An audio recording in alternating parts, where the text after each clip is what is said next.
You know that moment when the universe decides to play a cosmic joke, and you are the punchline? That was me, Zrixpulitan, third-ranked diplomatic officer from Vexura Prime, assigned to the Galactic Cooperative's most unpredictable member species, humans.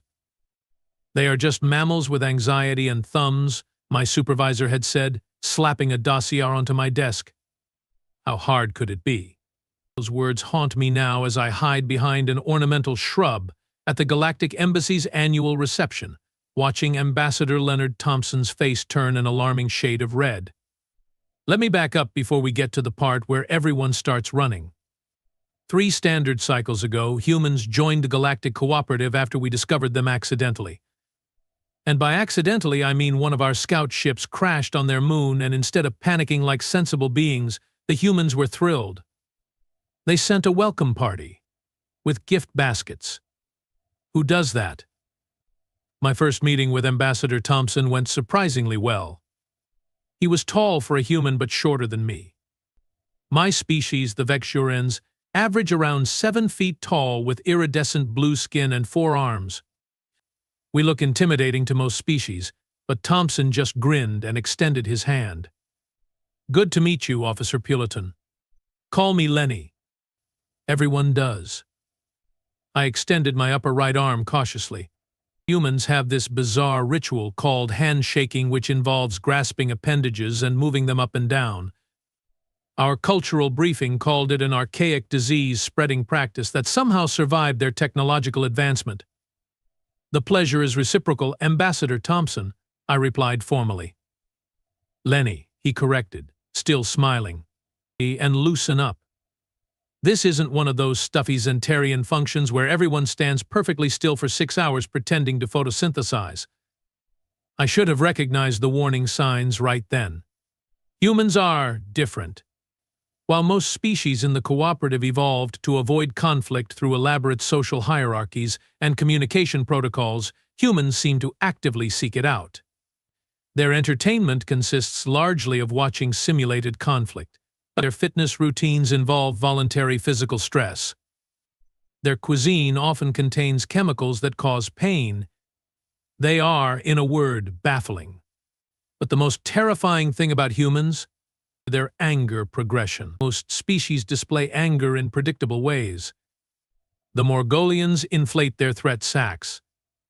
The Prixian hive mind changes color from blue to orange. The Zentarians release spores that induce mild hallucinations. This all perfectly reasonable warning systems. Humans, however, have stages. And understanding these stages is crucial to galactic diplomacy and, more importantly, survival. Which brings me to today's disaster. The reception was proceeding according to standard diplomatic protocol. Various ambassadors mingled awkwardly, consuming nutritional substances and exchanging rehearsed pleasantries. I was monitoring the human delegation, who were being uncharacteristically subdued.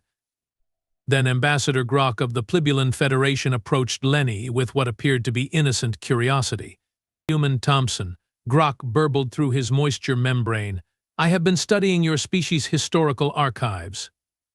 Is it accurate that your primitive ancestors once believed your star was pulled across the sky by a flaming chariot? I froze. Our research indicated that humans are sensitive about their evolutionary path. They don't like being reminded that merely 8,000 cycles ago, they were still figuring out which berries wouldn't kill them. But Lenny surprised me. He laughed. Yeah, mythology is wild. But hey, your species thought stars were the eyeballs of dead warriors, right? Ambassador Grok's moisture membrane pulsated dangerously. That is sacred cosmology, not primitive mythology, human. Lenny raised his hands in the universal gesture of appeasement. No offense intended. All species have origin stories. It's fascinating stuff. I relaxed slightly. Crisis averted. But Ambassador Grok wasn't finished. I find it amusing that a species so recently evolved can claim equal status in the cooperative. Your kind still requires sleep. Every day you become unconscious and vulnerable for hours. How primitive. Several nearby diplomats shifted uncomfortably. Sleep is a sensitive subject for humans. They spend approximately one-third of their lives unconscious and are bizarrely defensive about it. I noticed Lenny's smile tighten. This was stage one of human anger, the fixed smile. "We all have our biological quirks," Lenny replied evenly. "Your species dissolves into individual cells during magnetic storms. We each have our challenges." Ambassador Grok's moisture membrane turned an alarming purple. "That is a sacred transformation process, not a quirk, human. Perhaps if your species had more time to evolve beyond your primitive state, you would understand the distinction." Lenny's smile hadn't moved, but his eyes had narrowed. "We had entered stage 2, controlled voice. Ambassador," he said with deliberate calmness, "I understand you are curious about human biology. But repeatedly calling us primitive comes across as disrespectful." This was my cue to intervene. I stepped forward. "Ambassador Grok, perhaps you would enjoy the nutritional arrangement near the atmospheric regulators. The chef has prepared a specially formulated gelatinous protein matrix to your exact specifications." But Grok, oblivious to the danger, continued. "The human appears upset. Is this the emotional volatility your species is known for? How fascinating. Does this mean you will soon engage in one of your famous temper tantrums like your offspring?" I watched in horror as Lenny's neck reddened. Stage 3, physical signs. Ambassador Thompson took a deep breath. "Ambassador Grok, I'm trying very hard to be diplomatic here. Maybe we should change the subject." This was the moment when any sensible being would retreat. But Ambassador Grok, whose species evolved without predators on their homeworld, lacked the survival instinct most of us possess.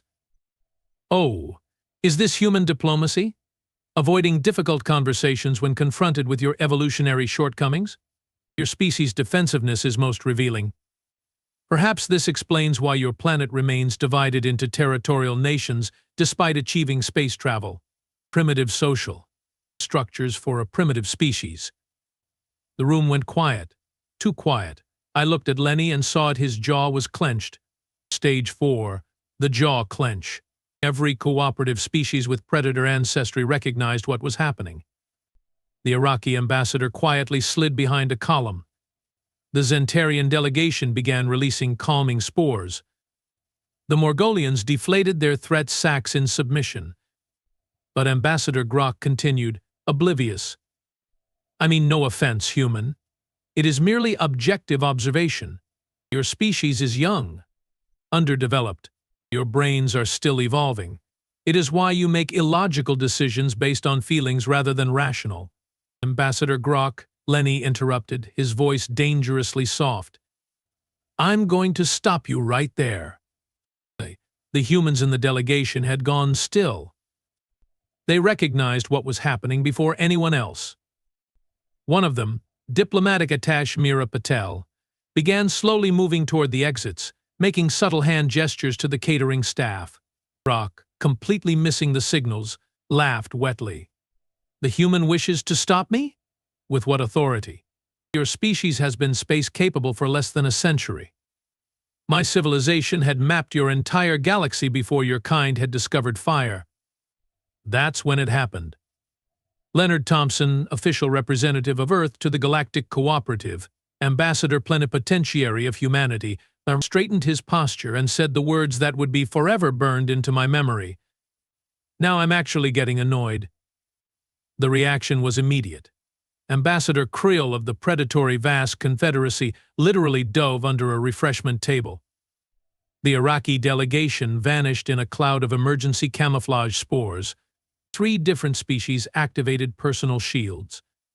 I myself began backing toward the nearest exit, all 4 of my arms raised in the traditional posture of submission. Only Ambassador Grok remained oblivious to the danger, his moisture membrane bubbling with amusement.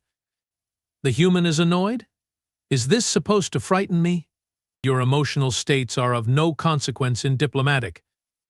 He never finished that sentence, because Lenny did something unexpected and therefore terrifying. He smiled again. But this wasn't the fixed diplomatic smile from earlier. This was different. This smile showed teeth. "Let me explain something, Ambassador," Lenny said, his voice eerily calm. Humans have a saying, you catch more flies with honey than with vinegar. Do you know what that means? Ambassador Grok's translator struggled with the idiom, but he responded with unearned confidence. Your species consumes insects with sweetened plant secretions? How primitive. That's when I decided to abandon diplomatic protocol entirely. I triggered the embassy's environmental controls, activating the atmospheric dampeners that released calming pheromones throughout the reception hall. But it was too late. Ambassador Thompson had entered stage 5, the speech. You know what's funny about humans, Ambassador Grok? Lenny began, casually picking up a glass of water. Everyone thinks we are dangerous because we are emotional. But that's not it at all. He took a sip, and I swear by the 3 moons of my homeworld, every predator species in that room tracked the movement of his hand like it might suddenly become a weapon. We are not dangerous because we get angry, Lenny continued. We are dangerous because we are so patient before we get angry. We endure. We tolerate. We forgive. Again and again and again. He set down the glass with deliberate precision. But when we finally say we are annoyed, that means all that patience, all that tolerance, all that forgiveness, it's gone. The room temperature seemed to drop several degrees. And what happens next isn't emotional at all. It's perfectly rational, calculated, precise. Ambassador Grok's moisture membrane had stopped bubbling. Perhaps finally sensing danger, he began slowly backing away. You see, Ambassador, Lenny continued, following him with measured steps, humans don't just have emotions. We study them. We weaponize them. When I say I'm annoyed, it's not a warning that I might lose control. It's a warning that I'm about to exercise it very, very specifically. By now, half the reception hall had cleared out. The remaining diplomats were either frozen in fascination or physically unable to flee due to their biology. The human delegation, surprisingly, seemed completely relaxed, almost bored, as if this were a routine occurrence. Ambassador Grok finally showed a glimmer of survival instinct. Perhaps I have misinterpreted certain aspects of human development, a regrettable cultural misunderstanding. Oh, absolutely, Lenny agreed, his smile widening. Cultural misunderstandings happen all the time. That's why we are all here, right? To learn from each other. He casually picked up a small decorative object from a nearby table, some kind of crystalline paperweight, and began tossing it lightly from hand to hand. For instance, did you know humans have a unique response to being cornered? Most species either fight or flee. But humans? We get creative. The paperweight moved faster between his hands. Your species evolved in shallow pools, right? No predators, no competition, just floating around and filter feeding. Must have been nice. Toss. Catch. Toss. Catch. Humans evolved on a death world. Everything wanted to eat us. We were slower, weaker, and softer than everything around us. Do you know how we survived? Toss. Catch. We noticed things. Patterns. Weaknesses. Like how your species can't tolerate calcium carbonate. It disrupts your cellular cohesion, doesn't it? Even small amounts can be problematic. Ambassador Grok's moisture membrane went completely still. This paperweight, Lenny said casually, is made from marble. Primarily calcium carbonate, if I'm not mistaken. What happened next would later be described in the official incident report as an unfortunate allergic reaction.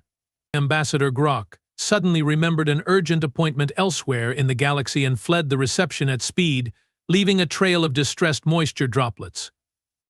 As the tension in the room dissipated, I cautiously approached Ambassador Thompson. That was diplomatically unorthodox, I ventured. Lenny turned to me, and suddenly he was smiling his normal smile again, all traces of the predator gone. Sometimes you need to speak a language everyone understands, he said with a wink. That night, I updated the official human diplomatic guidelines with a new primary directive for all species. If a human says they are actually getting annoyed, create distance immediately. This is not a warning. This is your only chance to escape. Little did I know I would soon need this advice myself. But that, my friends, is where our story really begins. 3 standard weeks after the Grok incident, as it came to be known, I found myself assigned to an even more precarious position, cultural liaison to the first human trade delegation visiting Galactic's central market. Your experience with humans makes you uniquely qualified, my supervisor, Grand Administrator Velox, explained while systematically reorganizing the gravity crystals on her desk. My experience? I questioned, all 4 of my arms gesticulating in disbelief. You mean when I watched Ambassador Thompson nearly cause an interspecies incident by threatening a diplomat with a paperweight? Velox's eye stalk swiveled toward me disapprovingly. The official record states Ambassador Grok suffered an unexpected allergic reaction. Besides, you survived. That alone qualifies you above most candidates. I couldn't argue with that logic. After the reception, applications for human diplomatic positions had dropped by 78%. The Iraqi had formally requested a buffer zone of at least 20 feet between their representatives and any human delegation. The Zentarians had started wearing calcium carbonate detection devices, but the delegation arrives tomorrow, Velox continued. 5 humans, led by Trade Representative Jasmine Carver. Their mission is to establish direct trade routes between Earth and 16 cooperative worlds. I felt all 3 of my hearts sink simultaneously. 16 worlds? That's unprecedented for a newcomer species. Humans move quickly, Velox replied, her tone suggesting this was not necessarily a compliment. The next morning I waited at Docking Bay 94, nervously adjusting my translator pendant. The human ship, named Prosperity, how optimistic, was surprisingly elegant for such a young spacefaring species. It docked with precision that even the notoriously particular Prixian engineers would approve of. The airlock cycled, and out stepped 5 humans of varying heights, colorations, and apparent ages. Their leader was immediately identifiable, a dark-skinned female with tightly coiled hair pulled back in an elaborate arrangement and wearing what my cultural database identified as a power suit. Representative Carver? I stepped forward with my primary arms extended in greeting, secondary arms carefully at my sides to avoid overwhelming them with limbs. I am Zrix Pulitan, your assigned cultural liaison. Jasmine Carver's handshake was firm, controlled, professional. Officer Pulitan, a pleasure to meet you. I have heard good things. I blinked in surprise. You have? She smiled, revealing perfectly aligned teeth. Ambassador Thompson mentioned you, said you kept your cool during that diplomatic hiccup last month. A hiccup. Humans had such a gift for understatement. Let me introduce my team, she continued, gesturing to the others. Our legal advisor, Omar Bakri. Financial analyst, Alexis Morgan. Logistics specialist, Thomas Petrovich. And our technical consultant, Dr. Vivian Wong. Each human nodded respectfully as they were introduced.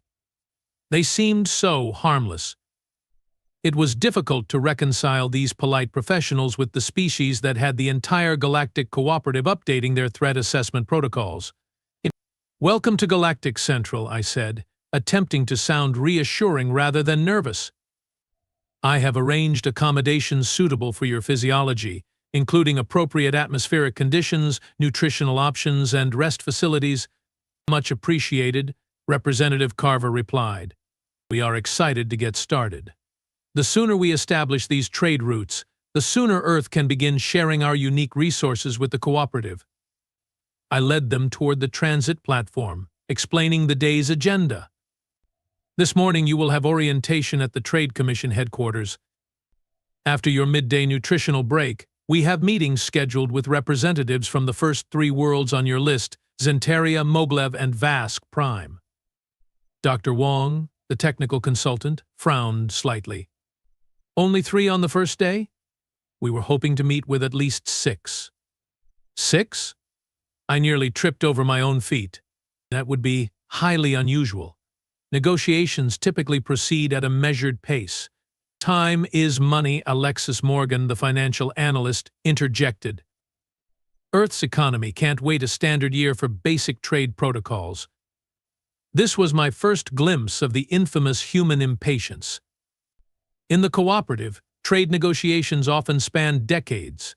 The Zentarians once spent 3 centuries debating the export tax on a particular type of decorative moss.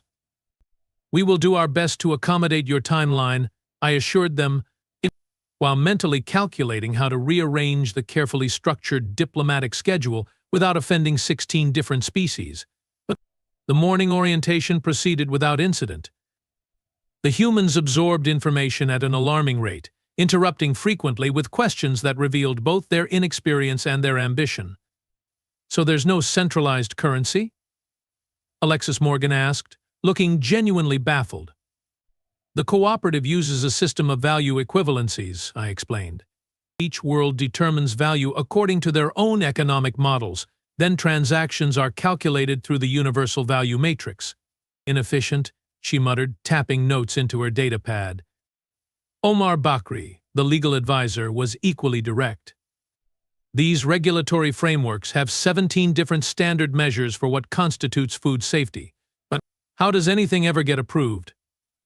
Very carefully, I replied, which earned unexpected laughter from the humans. By midday, I was cautiously optimistic. The humans were blunt, certainly, and moved at a pace that bordered on frenetic by cooperative standards, but they were professional, controlled. Perhaps the incident with Ambassador Thompson had been an anomaly. How wrong I was. Our first meeting was with the Zentarian Trade Guild. We gathered in one of their atmospheric chambers, which was filled with the dense, humid air their species preferred. The humans were provided with breathing apparatus, which they accepted without complaint. Zentarian Guild Master Floxy entered, accompanied by 7 assistants. Each moved with the characteristic slow grace of their species, taking nearly 10 minutes to arrange themselves on their sitting pads. I noticed Representative Carver's right foot beginning to tap silently against the floor. Stage 1 of human impatience, rhythmic movement. After the traditional 20 minutes of silent contemplation that begins all Zentarian meetings, Guild Master Floxy finally spoke. We welcome Earth's representatives to this preliminary discussion of potential future trade considerations. Representative Carver smiled professionally. Thank you, Guildmaster. We are eager to establish a mutually beneficial relationship. Eagerness is a trait of the immature, Floxy responded, his speech tendrils waving gently. The Zentarian Trade Guild has existed for 12,000 cycles. We prefer thoroughness to speed. I saw Carver's smile tighten slightly. Of course. Thoroughness is important. We have prepared a comprehensive proposal for your consideration. She gestured to Thomas Petrovich, who activated a holographic display showing Earth's proposed trade goods. The images rotated slowly, unusual minerals, biological compounds, artistic creations, and technological innovations. Perhaps, Floxy said after a prolonged silence, we might discuss the possibility of forming a committee to evaluate whether these items warrant further examination. Alexis Morgan's eye twitched. Stage 2, facial tics. Representative Carver maintained her composure. We would be happy to provide samples for immediate testing. Dr. Wong has brought molecular analyzers that can demonstrate the properties of our offerings right now. Guild Master Floxy's speech tendrils curled in what I recognized as disapproval. Immediate? Nothing of value happens immediately, human. The committee would need at least 6 cycles to form, another 12 to establish evaluation parameters, then perhaps 20 to begin preliminary assessments. 6 cycles. Omar Bakri interjected.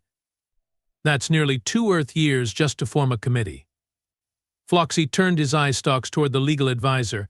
And is that considered significant to your ephemeral species? How unfortunate. Yeah.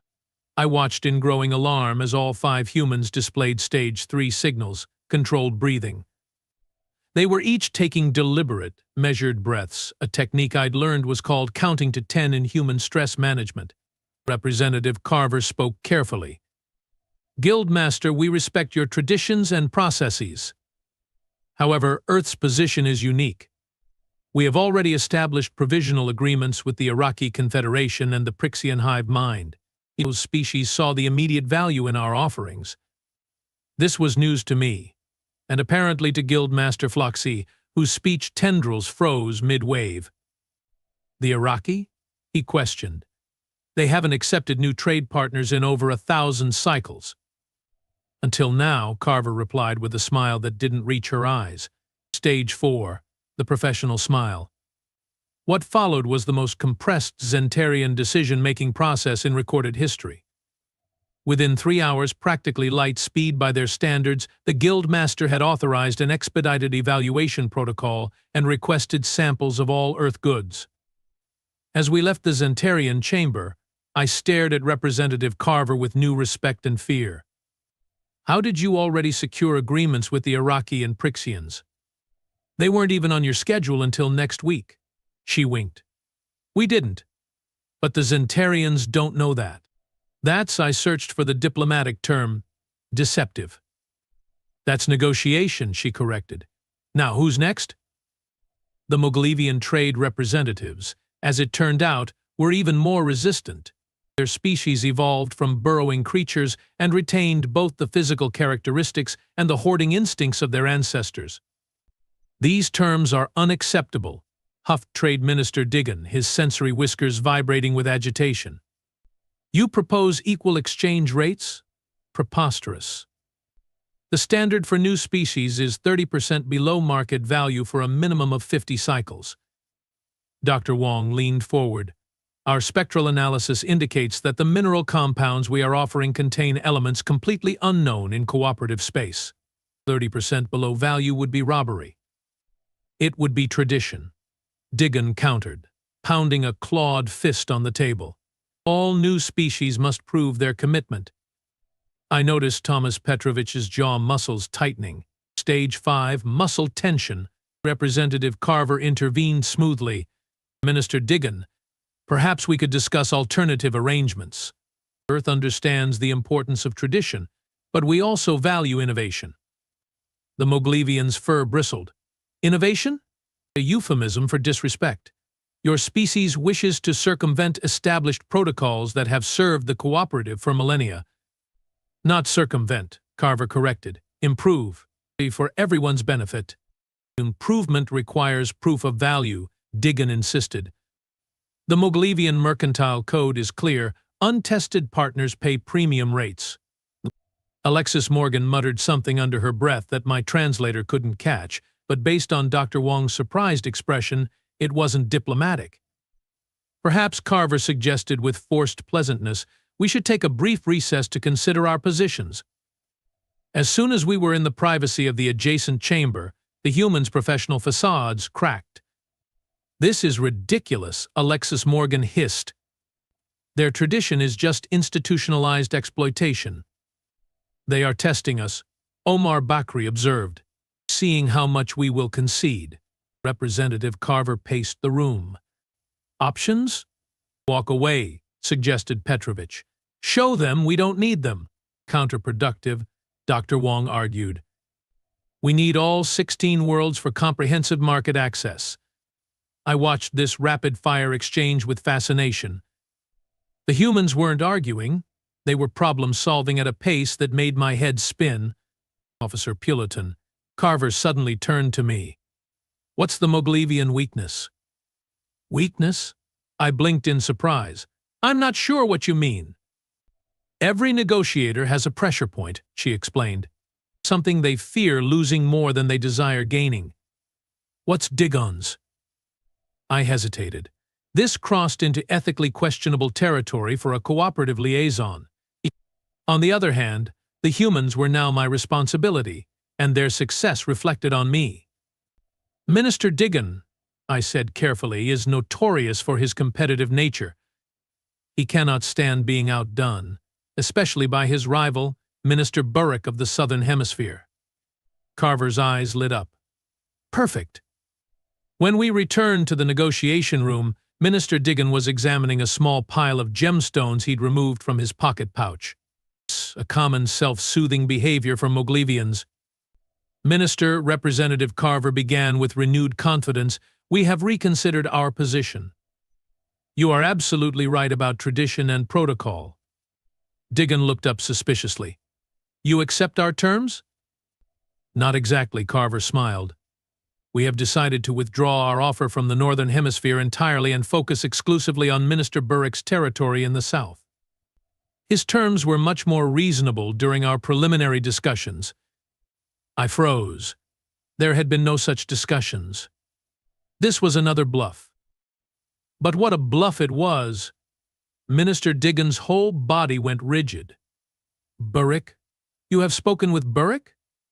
We explore all options, Carver replied casually.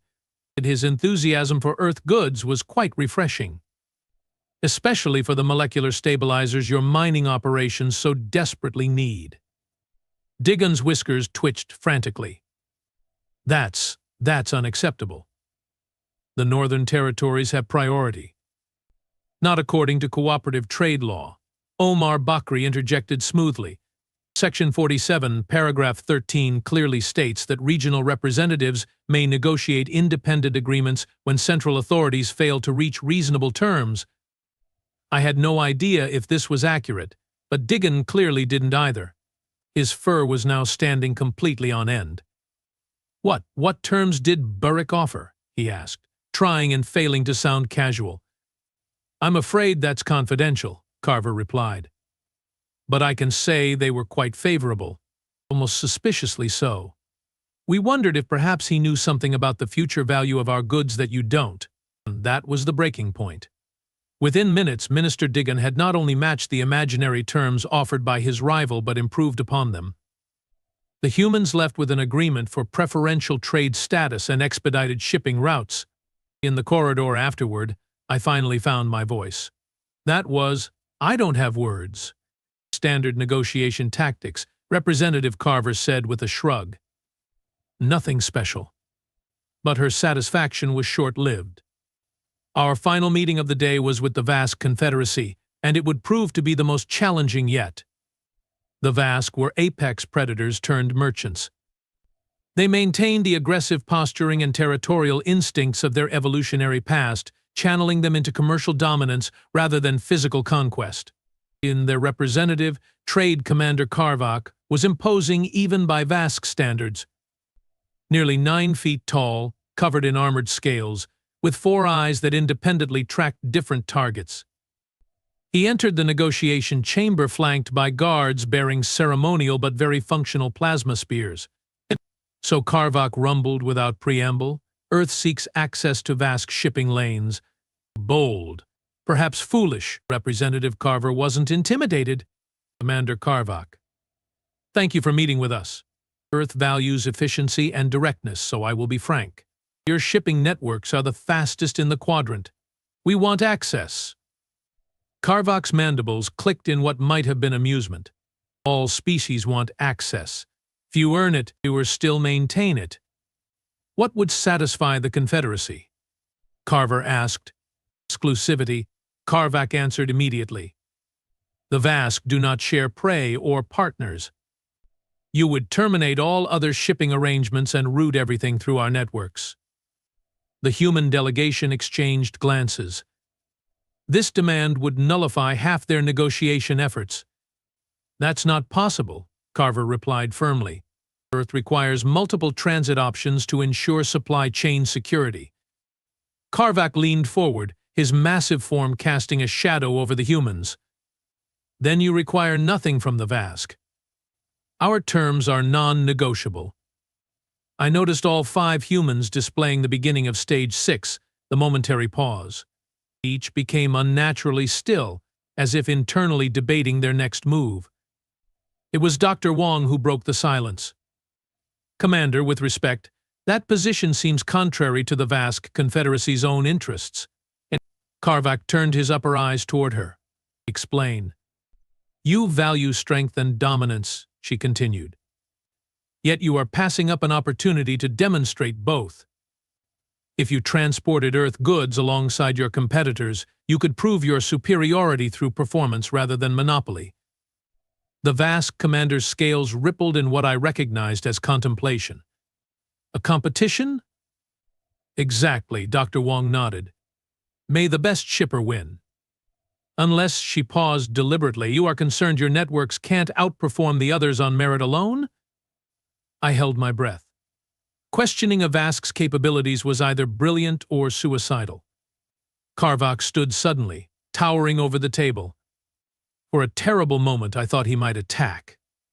Instead, he let out a booming laugh that reverberated through the chamber.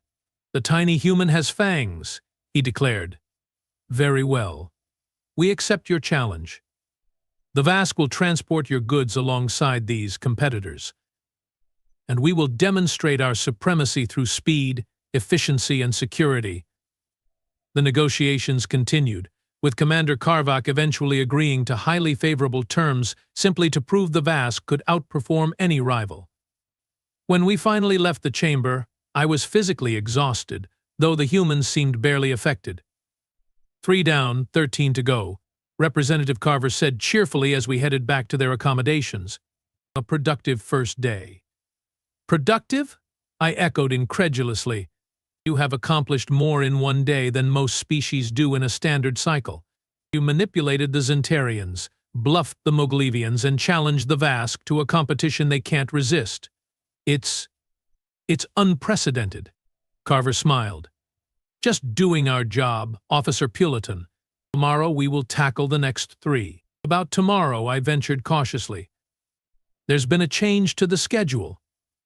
The Plebulin Federation has requested a meeting.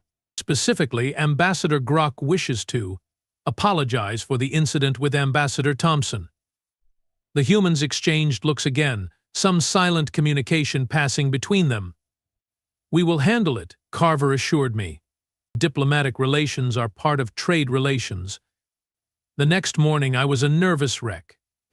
The Grok incident had barely faded from diplomatic gossip, and now the architect of that disaster wanted a rematch. I arrived early at the meeting chamber, triple-checking all environmental controls and removing anything that could possibly be interpreted as a weapon. Ambassador Grok arrived with an entourage of aides. His moisture membrane was an unusually subdued blue, suggesting caution or possibly fear. The human delegation entered precisely on time, led by Representative Carver in her most formal attire, but they took their seats with professional composure. Ambassador Grok, Carver began, "Thank you for this opportunity to strengthen relations between our worlds." Grok's membrane pulsated slowly. The Plebulin Federation recognizes the importance of clear communication. Previous interactions may have suffered from misunderstandings. Completely understandable, Carver nodded. Cultural differences can lead to unintended offense. I began to relax. This was going surprisingly well, until Grok spoke again.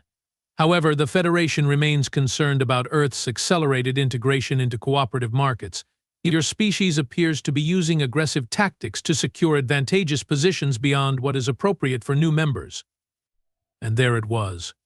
This wasn't an apology meeting. It was an ambush. I watched Representative Carver's expression shift almost imperceptibly. Ambassador, I'm not sure what you mean by aggressive tactics. We are simply establishing mutually beneficial trade relationships. At unprecedented speed, Grok countered, with terms that undermine established protocols. The Plebulin Federation has served as regulatory overseer for the cooperative markets for 2,000 cycles. We cannot allow a novice species to disrupt delicate economic balances. Alexis Morgan's pen tapped against her datapad. Stage 7, Rhythmic Object Manipulation. With respect, Ambassador Omar Bakri interjected. The cooperative charter guarantees all member species equal market access without discrimination based on membership duration. Technical legalities, Grok dismissed with a wave of his appendage. The Federation is concerned with practical realities. Your species lacks the experience and perspective to participate at the level you are attempting. I noticed Dr. Wong's breathing pattern change. Thomas Petrovich's posture had stiffened. All stage 8 signs, physiological preparation. Representative Carver maintained her diplomatic smile, but her voice took on a new edge. Ambassador Grok, It sounds like you are suggesting Earth should accept inferior positions simply because we are newcomers.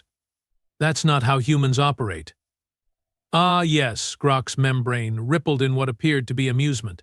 How humans operate. With threats and intimidation, perhaps? Like Ambassador Thompson's disgraceful behavior? The room went silent. I felt my three hearts racing. This was deliberately provocative. Ambassador Thompson, Carver replied carefully, responded to repeated provocation. A situation I hope we are not recreating here. Is that a threat, Representative? Grok's membrane darkened. Are you going to become annoyed as well? That's when I saw it. All 5 humans simultaneously straightened in their chairs. Their expressions shifted from diplomatic neutrality to something else. Something focused. Representative Carver placed both hands flat on the table before her. Ambassador Grok, she said in a voice so calm it sent chills down my spine. Now I'm actually getting annoyed. The effect was electric. Grok's aides immediately backed toward the exits. The ambassador's moisture membrane went completely still, a danger sign I'd never witnessed before. What Earth wants, Carver continued in that same terrifyingly controlled voice, is fair participation in cooperative markets. What Earth does not want is unnecessary obstruction based on outdated hierarchies. She leaned forward slightly. The Plebulon Federation oversees regulatory compliance, yes? Then you should be concerned with rule violations, not with who benefits from the rules as written. Unless, of course, the Federation has been selectively enforcing those rules to maintain certain advantages for established members. Grok's membrane paled. That is a serious accusation. Not an accusation, Carver corrected. An observation. And one that Earth's data analysts would be very interested in investigating further. I wonder what patterns they might find if they examined 2,000 cycles of regulatory decisions. Omar Bakri smoothly opened his datapad. We could start with the suspicious correlation between Federation oversight appointments and favorable trade variances for Plebulon-affiliated worlds, or the statistical anomalies in inspection frequencies for competitors to Plebulon Industries, added Alexis Morgan. I watched in amazement as the humans systematically dismantled the Federation's regulatory credibility with data points they couldn't possibly have had time to compile. Yet they presented their case with such confidence that even I found myself convinced. Ambassador Grok's membrane had gone from pale blue to almost transparent, the Plebulon equivalent of breaking into a cold sweat. These speculations are baseless, he stammered. Then you won't mind if we present them to the Cooperative Council for investigation, Carver replied with a predatory smile. Unless, of course, the Federation would prefer to focus on legitimate regulatory concerns rather than Earth's market entry strategies. What followed was the most rapid diplomatic retreat I'd ever witnessed. Within minutes, Ambassador Grok was not only withdrawing all objections to Earth's trade initiatives but offering the Federation's full support and regulatory guidance for human commercial enterprises. As the Plebulons hastily exited the chamber, I turned to Representative Carver in awe. You didn't actually have evidence of regulatory misconduct, did you? Carver's predatory expression melted into a mischievous grin. Let's just say we had reasonable suspicions based on historical patterns. Sometimes that's enough. But the risk, I protested. If he had called your bluff. Humans are very good at calculated risks, she replied, and at recognizing when someone has something to hide. Grok's reaction told us everything we needed to know. In the following days, the human delegation blazed through their remaining negotiations with unprecedented success. Word had spread through diplomatic channels about the Plebulon confrontation, and suddenly species that had planned elaborate delaying tactics were surprisingly accommodating. By the end of their 2-week mission, Earth had secured trade agreements with all 16 target worlds on terms that senior cooperative economists described as suspiciously favorable. On their final day, as I escorted the delegation back to their ship, Representative Carver turned to me with genuine warmth. Officer Puleton, we couldn't have done this without you. Your insights were invaluable. I fluttered my secondary arms in embarrassed gratitude. I merely provided context. You did the actual negotiating. teamwork, she insisted. Earth values its allies. As they prepared to board, I found myself asking the question that had puzzled me throughout their visit. Representative Carver, may I ask something personal? About humans? Of course. The phrase, now I'm actually getting annoyed, why does it carry such weight? What does it truly signify? Carver considered this thoughtfully. It's a line in the sand. Humans spend enormous energy adapting to others, compromising, finding middle ground. We are actually quite accommodating most of the time. But that phrase marks the moment when accommodation ends. It's a warning, added Dr. Wong, not of emotional loss of control, but of its opposite. It means the human has decided that resolving the situation takes priority over maintaining harmony. It means the gloves are coming off, Petrovich said with a grin. I still looked confused, so Alexis Morgan tried another approach. And think of it this way, most species evolved with clear warning signals, bright colors, loud sounds, distinctive postures. Humans didn't. We look basically the same whether we are happy or furious. So we developed verbal warnings instead. And the most dangerous thing about humans, Omar Bakri concluded, is that when we say we are annoyed, we are not threatening what we might do if we lose control. We are informing you of what we are about to do with perfect control. As I watched their ship depart, I updated my report to Galactic Central with one final observation. The humans have established themselves as a commercial power within the cooperative in record time, using methods that defied conventional diplomatic practice. Their success was not despite their emotional nature, as many species assumed, but because of it. They have weaponized patience as effectively as impatience, restraint as effectively as action. And when a human says they are actually getting annoyed, it does not signal weakness or loss of control.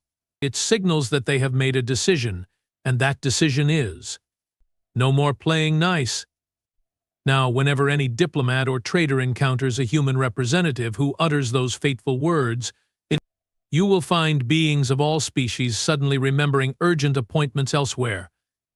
Because the galaxy has learned what I discovered firsthand, when humans say they are getting annoyed, they are not losing their composure. They are finding their focus. And that, my friends, is the most terrifying thing of all.